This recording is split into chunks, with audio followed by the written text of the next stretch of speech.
Hello folks, and welcome back to another ship review episode. And today I'm going to be covering the tier 10 US carrier, the Midway, the ship that is probably most responsible for the masses of the nerf CV threads that you'll see on the forums.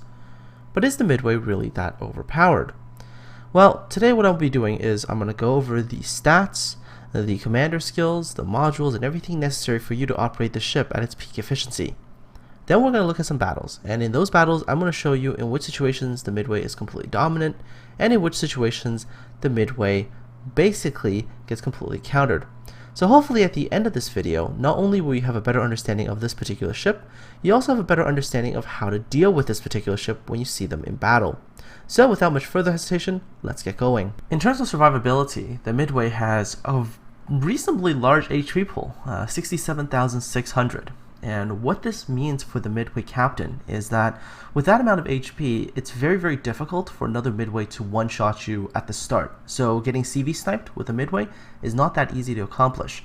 In fact, the only time I've ever managed to really take out a Midway in one attack is when I've managed to land all 12 torpedoes from my torpedo bombers. And that, I think, was more a little bit the inattentiveness of the other Midway captain than anything else. Generally speaking, if the Midway captain pays attention, tries to take evasive maneuvers, shoots down a few torpedo bombers, there is no way you'll get taken out in one strike, which is a really important thing when you're playing a CV. Furthermore, the Midway is also an armored carrier. It's got both an armored flight deck, and its belt armor is actually pretty thick. What this means is that if you are bombed by enemy dive bombers, you have a tendency of not taking damage from the high explosive bombs. Rather, where you will take damage from is the fires. Also, if destroyers and even sometimes cruisers get close to you and fire HE at your hull, or maybe even AP, you can actually bounce their shots or absorb them and take no damage. So this makes the Midway an extremely durable CV. However, a carrier is not a carrier unless you talk about the aircraft. So let's take a look at the Midway's aircraft, and I'll tell you everything you need to know about them. First of all, the Midway only has 5 squadrons. That is nowhere close to the number of squadrons that the tier 10 Japanese carrier can have, and at times it does feel a little bit limiting because you can't cover the map as well as a Japanese carrier can. However, on the flip side, it actually makes for a little bit easier control if your micromanagement is not really that good. 5 squadrons is significantly easier to manage than, say, 8 squadrons. Not only that, but the Midway also has more planes per squadron, so their planes generally are much more durable, and I'll get to that in a minute. The Midway has an extremely large hangar capacity of 136 aircraft. This means that the Midway pretty much has limitless aircraft, unless of course you are very sort of careless about your aircraft. Then of course you can lose your aircraft still. The one type of aircraft that I find that I run out of the most and most frequently is actually fighters, and that's because the Midway fighters are primarily used as sort of sacrificial things to hold enemy aircraft in position. So engaging enemy fighters in order to hold them in place, and of course most of those times you're throwing them away in sort of terrible situations where they're heavy fire from AA or they're just outnumbered. So I would say the Midway's fighters are what you tend to run out of the most. Well, let's take a look at the fighters themselves. The McDonnell F2H, they take 49 seconds to prepare to take off. They're really fast. They're the fastest fighters in the game. They go 180 knots.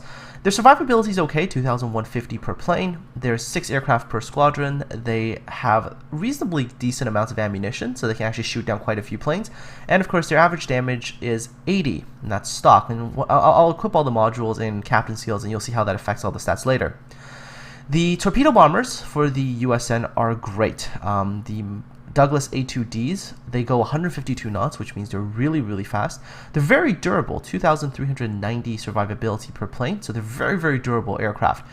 They also have the narrow USN torpedo spread, which means that if you stack them together in a strike configuration, you can do devastating amounts of damage. Their torpedoes have a rather high max damage of 9,867, but they are rather slow torpedoes. They only go 34 knots. One interesting thing about the American torpedoes is they actually have reasonably good range. 3.7 kilometers range. You'd be surprised how far those torpedoes can really go and how much you can surprise some other people at times with these torpedo bombers. The dive bombers for the USN, the Douglas XS-B2D, they take 41 seconds to prepare for takeoff. They are relatively slow compared to your other aircraft, going only 125 knots. I tend to find that the dive bombers for the USN are more like follow-up bombers. You execute the main strike with the torpedo bombers and the fighters, and then when the enemy has burned their repair kits to repair the flooding, then the dive bombers come in to add some fire and some additional damage that way. The dispersion for the dive bombers are kind of meh. You will get a few hits here and there, although if you use manual dive bombing, you can hit quite a few bombs and actually do surprising amounts of damage to a lot of ships. The max bomb damage is high at 7,500, which is drastically more than the Japanese Navy's dive bombers, and of course you always have the chance to set stuff on fire, which is very important when you're playing with dive bombers. So that's the upgraded aircraft, and yeah, so I've pretty much covered the strengths and weaknesses of them. I'll show you what happens to the stats of the aircraft when you actually have all the modules and stuff equipped. In terms of secondary guns, the Midway comes equipped with 18 single 127mm guns. These guns, while generally not used for anything because you're carrying really far away, can be occasionally useful if a destroyer decides to get too close, as they can do reasonable amounts of damage. Although with secondary guns and the AI, you're kind of just hoping they hit something, right? Anyways, moving on to the AA, because the secondary guns really aren't too much to talk about on a carrier. The anti-aircraft guns on the Midway. They do provide adequate AA protection, especially against lower tier carriers. But against equivalent tier 10s, you might find that the planes are in and out a little bit too quickly for AA to do a lot of damage.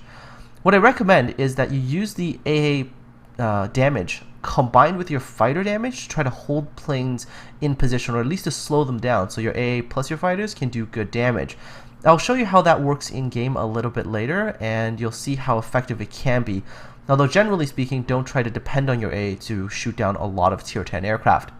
In terms of speed, the Midway is a fast carrier. It's 33.4 knots max speed, makes it faster than all battleships, some cruisers, and it allows you to at least maintain a reasonable distance away from destroyers, as they can't really catch you that easily.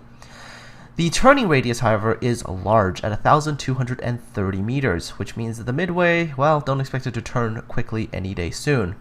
The rudder shift time is okay for a ship this size at 15.5 seconds, although you can make it a little bit better with things like modules, and I'll cover that in a second. The big weakness for the Midway is actually the concealment. The surface detectability range of 18.4 kilometers without any upgrades is huge. That means you can get spotted from a long ways off, and battleships can be shooting at you from a ways off. So unlike ships like maybe the Japanese carriers or even the Essex, which allows you to get a little bit closer, the Midway, you do kind of have to stay back a little bit, which means sometimes you're really dependent upon your team to hang back with you and protect you just a little bit, so you can maybe execute a first strike on the enemy carrier. Alright, so let's take a look at how modules and everything affects this carrier. In terms of flight control, the Midway has 3 flight control modules. It's got a 2-1-2, which is a balance configuration. It's got a strike configuration 1-2-2, and it's got a fighter configuration 3-0-2. I would definitely recommend running the strike module. This is the module that is going to induce fear into the enemy team, and with fear, they're going to play a little bit differently. The balanced, typically, yes, it's good at defending yourself and maybe defending against a strike package, but while you have limited strike potential, it doesn't have that all-inducing fear at tier 10. And finally, the fighter configuration. The fighter configuration I would just stay away from. I think the Hakuryu on the IGN side does a better job being the fighter carrier. If you have no torpedo bombers and a Midway, you're really kind of giving up the main way that you're going to be able to influence battle, which is through damage. So I would sort of stay away from this particular flight control module. In terms of aircraft upgrades, I would say get the torpedo bombers first, because that is your main damage dealing, and the more damage you do, the more experience you gain, which is going to help you upgrade everything else. So I would say torpedo bombers first, then fighters, and dive bombers last. In terms of upgrade modules, here's what I recommend getting. In the very first slot, get the Air Groups Modification 1. And of course, with this module, you'll see that your fighter damage goes up to 88, which just helps you shoot things down a little bit faster. In the second slot, I would recommend getting the Flight Control Modification 1, because this reduces the aircraft servicing time. The Midway without this module has insanely long aircraft servicing times, and it's just not worth it. So definitely get the Flight Control Module 1, and you will see that once I equip this, the aircraft servicing time drops. And for the bombers, it goes down to like 45 seconds, the dive bombers 37, and for the fighters, it drops down to 44 seconds. In the third slot, I would recommend getting the Air Groups Modification 3. This increases your attack aircraft survivability by 15%. That means your torpedo bombers are going to get substantially more durable, and since you're dependent upon your strike aircraft, this thing is going to help a lot. So get it, and you will see that your torpedo bomber survivability all of a sudden goes up to 2,749, a pretty substantial increase from what it was without the module. In terms of the remaining modules, I would get the damage control system modification 1. Any reduction to fire and flooding is going to be good, followed by steering gears modification 2 over here, because once you get that, you'll notice that your rudder shift time drops down to a pretty nice 12.4 seconds. And finally, in the last one, you gotta mitigate the weakness, the major weakness of the Midway, which is concealment. And by equipping this, you will see that your surface detectability drops down to 16.5, which then at least allows you to kind of get a little closer to the front lines and get your aircraft out there a little bit faster. In terms of exterior paint, I would definitely recommend getting the concealment module paint, because again, once you equip this, you will notice how your surface detectability drops down to 16 kilometers, and that's pretty good for a carrier this size. In terms of captain skills, here's what you need to get, and here's how it affects your carrier. So I'm going to go row by row, and I'm going to show you one skill per row first that you need to get until tier 5, and then of course what you get with extra skills afterwards. So first up, I would say get expert rear gunners. These are going to help your bombers fend off those really annoying cruiser fighters that are out there, and those that drive most carrier captains completely crazy. So I'd definitely say get this first. It's going to allow you to shoot down some of those fighters when they attack your bombers. On the second row, I would say get torpedo armament expertise, because this drops the servicing time for torpedo bombers by 10%. In terms of your third tier skills, I would definitely recommend getting high alert, because this is going to reduce your damage control party consumables cooldown by 10%. Useful because you're a high priority target and a lot of people are going to be shooting at you. I would say avoid dogfighting expert, because it just improves your fighters' combat performance if your fighters are slower than the enemies. But since the Midway has like the fastest fighters in the game, it doesn't really matter. Finally, on the fourth row, get aircraft servicing expert. An additional 10% reduction in servicing time and also some extra survivability is really going to help, because the Midway's planes do take a very long time to service. And finally, you get air supremacy, and air supremacy is going to add the extra fighter and the extra dive bomber. Super useful, although adding these two does increase the servicing time of your aircraft by a little bit more. So once again, this skill is going to help you a lot. Finally, once you've done all these 5 skills and you have some extra skill points, you can invest them in things like basic firing training to increase your AA power by that little bit more. You can also get things like situational awareness. So you can see that potentially there's a DD sneaking up on you, or if you're being spotted at long range and a battleship might be shooting at you. Remember, at tier 10, Yamatos have like 26 kilometer ranges and they're not afraid to use it. Other skills you can get basics of survivability. It'll help you in terms of repairing fire, flooding, etc. You can also get fire prevention, although not as useful. You could also, if you really feel the need, you can also get things like incoming fire alert, just so you can be aware of long-range fire coming towards you. So that's pretty much all for the captain skills. Let's see how that all affects your actual ship. The primary influence of the skills is going to be on your aircraft. So for example, the Midway's torpedo bombers are now going to service quite a bit faster than they did without the skills. In fact, the torpedo bombers now service in 37 seconds, which is quite phenomenal. Not only that, but if you look at the other planes that the Midway has, the fighters and the dive bombers, they also service a bit faster. However, because of the air supremacy skill and you get the +1 aircraft, they do take longer than if you only had 6 aircraft, and that is to be expected, of course. The captain skills also provide a boost to AA, although everything else is more just gameplay elements that it helps improve. Alright, let's take a look at how the Midway actually performs in actual battles. So first up, I would like to present you with what can only be described as the perfect battle if you happen to be in a Midway. In this particular battle, I've already taken out the enemy carrier, so that's good. And the rest of the ships that are remaining, all battleships. No cruisers, and not only that, but the battleships are spread out pretty much in different areas, playing by themselves. If you're in a Midway, this is happy times. This is where you get to steamroll everything with almost no worries whatsoever. Now mind you, the chances of actually getting a battle like this is extraordinarily small.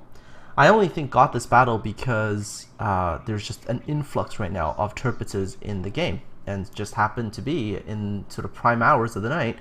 This is what I managed to get with matchmaking. So, you know, best way to show off the OP part of the Midway. And that's what I'm going to do first. I'm going to show you how the Midway can be OP, and then I'm going to show you ways which it is not. So first up, as you can tell, there is that annoying scout fighter, and I'm trying my best to have my bombers shoot that scout fighter down, and they'll do it eventually. There it goes. So scout fighter down, manual dive bomb onto this Yamato, and with manual dive bombing the spread's a little bit tighter and I'm able to get a good amount of hits, and normally I would even get more fires, but in this particular case I only got one. Well, still better than nothing. And then what I'm obviously going to do after that is follow up with torpedo bombers, and hopefully those two combined together is going to bag me this Yamato. One thing to keep note of when you are captaining a Midway is that Yamatos are really hard targets to sink.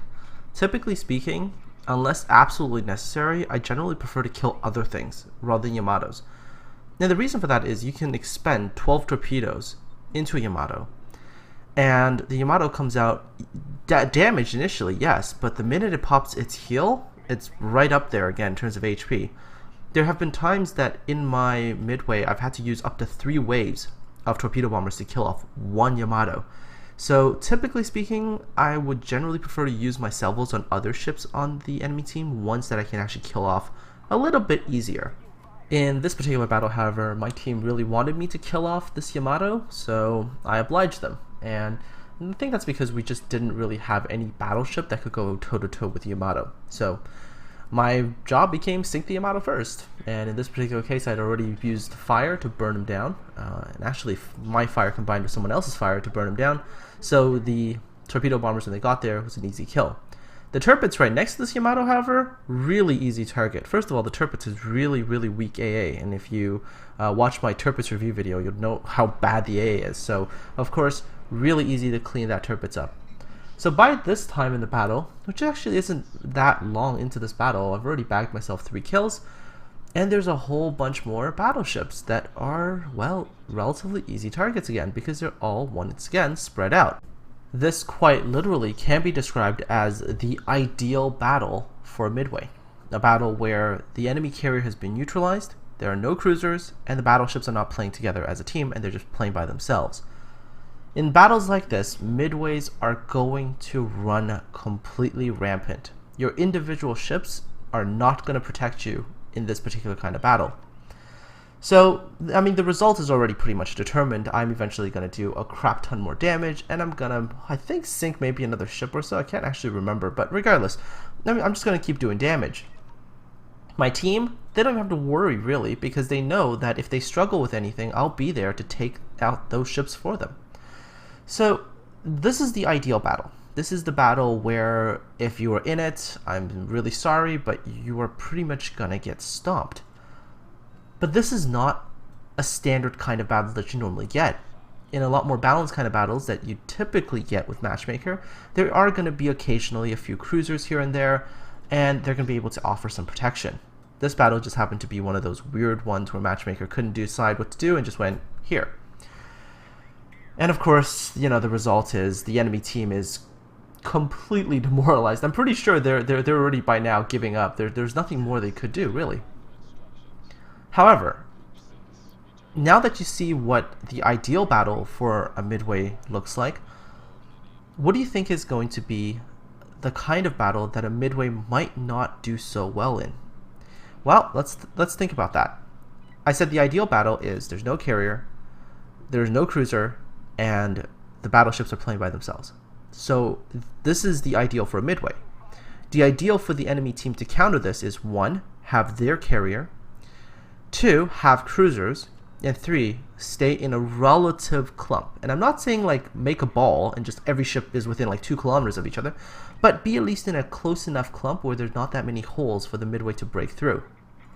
See, there you go. Turbot's by himself. Just really easy. Just really easy for me to be able to nuke him. Okay, anyways, back to that scenario. So obviously, you want to get into a situation where your carrier is protected so that the Midway always has somebody else to fight besides just ships that it wants to destroy. It's always got to contend with another carrier. You also want cruisers and destroyers, the USN ones at least, to provide defensive AA fire so that you can cause the spread to fan out and do minimal damage. And furthermore, you want to somewhat clump up so the A damage combined is enough to shoot down as many planes as possible, and thereby nullifying damage once more through that means as well. So again, I mean, in this particular battle, if anybody was in here and they were playing against me, they probably would have thought the Midway was truly overpowered, because they're like, oh look, it's just able to come in and nuke me without problems. Well, I'm going to show you another battle after this, and I'm going to let this battle run through. I'm going to show you the results screen and everything.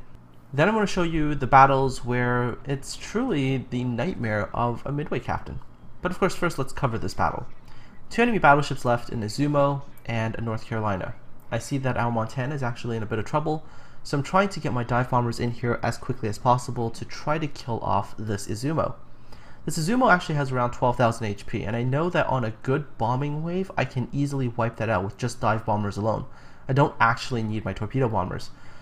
So I'm watching on Montana, and I'm just trying to get these planes in here just so I can actually save them, because this Montana, he had showed that broadside to an Izumo, and that Izumo can actually pen and citadel him. Luckily, I am able to get there in time, and you can tell that the dispersion is a lot better when you're using manual dive bombing. And of course, I used the first bomb wave. I was initially going to use the second one, but I realized he was on fire already and he couldn't repair. So I decided to save the second dive bombing squadron for that North Carolina. The North Carolina here doesn't really stand much of a chance. I mean, by himself and against the tier 10 carrier, not much chance for a tier 8 battleship. So first, I'm going to send in my dive bombers just to set that fire.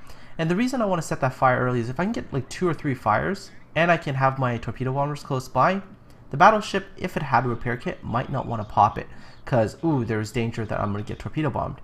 However, with the fires raging, they do also take substantial amounts of damage per tick, so no rush, just get my torpedo bombers, line them up properly, get my salvo out, although it was able to shoot down 2 of my torpedo bombers, but still, the damage from these torpedoes are enough to do tremendous amounts of damage, and I'm able to couple the flooding and fire to get myself that last kill.